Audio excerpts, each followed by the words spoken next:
বুঝছো বন্ধু, একদিন রাত পহেলে দেখবা তুমি নাই, পৃথিবীবাসী জানবে তুমি মরে গেছো। পৃথিবীর তখন আলো ফুটবে, চাঁদও উঠবে, সিএনজিও চলবে, অটোও চলবে, দোকানপাট সবই চলবে। এই পৃথিবীর হই হুল্লুর হুলুস্থুল ব্যস্ততা, ধোকাবাজ এই দুনিয়া, কেউ থামবে না, শুধু তোমারে কবরে পাঠায়। ধোকাবাজ এই দুনিয়া, এই দুনিয়া প্রতারক, এই দুনিয়া কেউ থামে না। সামনের সিএনজি অ্যাক্সিডেন্ট করলো, পিছনের সিএনজি থামে না, ছাড়ি দিয়ে যায় না। সামনের গাড়ি অ্যাক্সিডেন্ট করলে পিছনের গাড়ি থামে না, ছাড়ি দিয়ে যায়। স্বার্থপর এই দুনিয়ায় কেউ থামে না। বাপরে দাফন কইরা এই সন্তান, এই বউ বাচ্চারাই আবার আসার পরে ওই দিনকেই ভাত খায়, তাই না? পেট বইরা খায়, লগের ঘরের থেকে আর আইন্দা আনছে, এরা ঠিকই পেট ভরে খায়।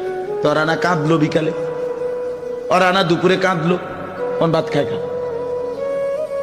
স্বার্থপর, কেউ থামে না দুনিয়া, আলো বাতাস সব চলে, তুমি বন্ধু থাকবে।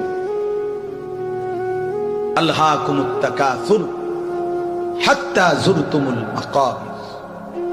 আল্লাহ বলছে, বান্দা আখিরাত ভুলে গেলা, দুনিয়ায় ডুবে গেলা, তবে মনে রেখো হাত্তা যুরতুমুল মাকাবির, এরই মাঝে কিন্তু একদিন কবরস্থানেই পৌঁছে যাবে।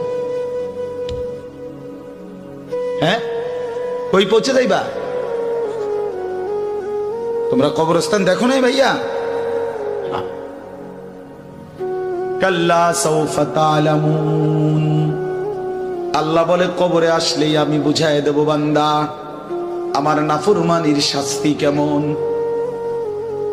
সুম্মা কাল্লা সাউফা তা'লামুন। আবার নাফরমান হাসরের ময়দানে আসলে আমি আবার বুঝাই দেব আমার অবাধ্যতার শাস্তিটা কি। একবার বুঝাবো কবরে। তাফসীরের মধ্যে আছে কাল্লা সাউফা তা'লামুনা ফিল কবরি সুম্মা কাল্লা সাউফা তা'লামুনা ফিল আখিরাহ। আল্লাহ বলে, একবার কবরে বুঝাইবো আমারে ত্যাগ করা, আমার নাফরমানি, আমারে সিজদা না করার শাস্তিটা কি। কবরেই টের পাইবা। ওয়া ইউকাইয়াদু লাহু মালাকুন আমা ওয়া আসাম্মু আবকাম।